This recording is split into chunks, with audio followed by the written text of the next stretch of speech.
دوستانی عزیز 30 ثانیه وقت شما را میگیرم. بسیاری از دوستان میپرسند که چه خیل به کانال ابونه شویم. از تلفن خود پس از وارد شدن به یوتیوب در جای پایسک بعد از نوشتن نام کانال ترانه تیجی سعیدعلی سعدالله‌زاد پایسک را زیر کرده وارد کانال میشویم. در آنجا نوشتجات پادپیساسیا را زیر کرده به کانال ابونه میشویم.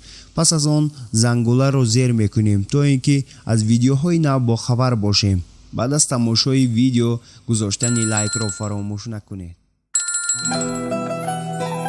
بی پول باشی نامی تو بر لب نرسد، اصلا قدمت به کوی مطلب نرسد.